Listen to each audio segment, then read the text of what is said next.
తెలంగాణ జై జై తెలంగాణ జై తెలంగాణ జై జై తెలంగాణ. ఈరోజు రాజన్న సిరిసిల్ల జిల్లా కలెక్టర్ గారికి వంట కార్మికుల సమస్యలపైన మెమోరాండం ఇవ్వడం జరిగింది. ఇలా వంట కార్మికులకు డిసెంబర్ నుండి బిల్స్ రాలేవు, పెండింగ్లో ఉన్నాయి. అప్పటి నుండి ఇప్పటిదాకా మరి రేపు ఇంకొక వారం రోజులైతే మళ్ళీ స్కూళ్ళు చాలు అవ్వడానికి పరిష్కారం ఉన్నది. కానీ ఇప్పటి వరకు సుతం వీళ్ళ మధ్యాహ్న భోజన కార్మికులకు లక్షల కొద్ది అప్పులు తీసుకొచ్చి పెట్టి విద్యార్థులకు నాణ్యమైన ఫుడ్ పెడుతున్నా కూడా వాళ్ళకు అప్పులు రాక, పెట్టిన పైసలు చేతికి రాక అప్పులతోటి సతమతమవుతూ కిరాణా షాప్ వాళ్ళతోటి ఇబ్బందులు ఎదుర్కొంటూ అనేక ఇబ్బందులు ఉన్నాయి.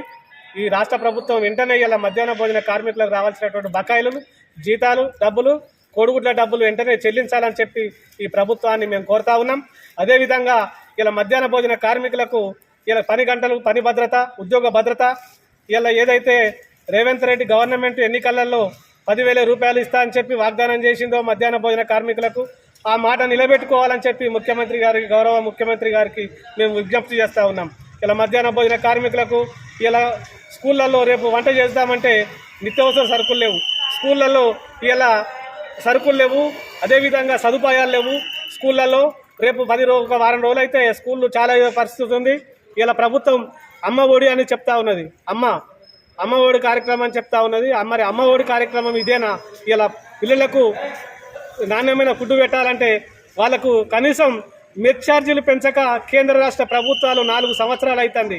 అంటే 4 సంవత్సరాలకు పోలే నిత్యావసర సరుకుల రేట్లు పెరుగుతాయి కానీ పిల్లలకు మెస్ ఛార్జీలు పెరిగాయి. మరి ఎక్కడి నుండి వండి పెడతారు వీళ్ళు?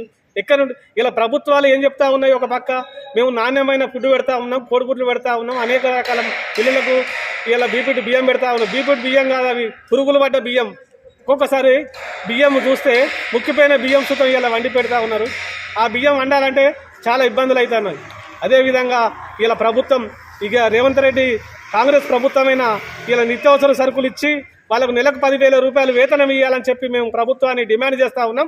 ఇలా ఇవ్వకపోతే రేపు 11వ తారీఖు నాడు జిల్లా కలెక్టరేట్ అయినా ముట్టడికి సిద్ధంగా ఉంటామని చెప్పి మేము ఈ ప్రభుత్వానికి తెలియజేస్తూ ఉన్నాం. మా యొక్క సమస్యలు పరిష్కరించకపోతే శాంతియుతంగా రేపు జరగబోయే పరిణామాలకు రాష్ట్ర ప్రభుత్వమే బాధ్యత వహించాలని చెప్పి ఈ సందర్భంగా మేము డిమాండ్ చేస్తూ ఉన్నాం.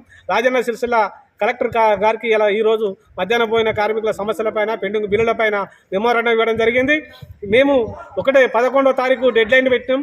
11వ తారీఖు మా బిల్లులు రాకపోతే కలెక్టర్ కార్యాలయం ముట్టడి చేస్తామని చెప్పి ఈ సందర్భంగా మేము ప్రభుత్వానికి డిమాండ్ చేస్తూ ఉన్నాం. తెలంగాణ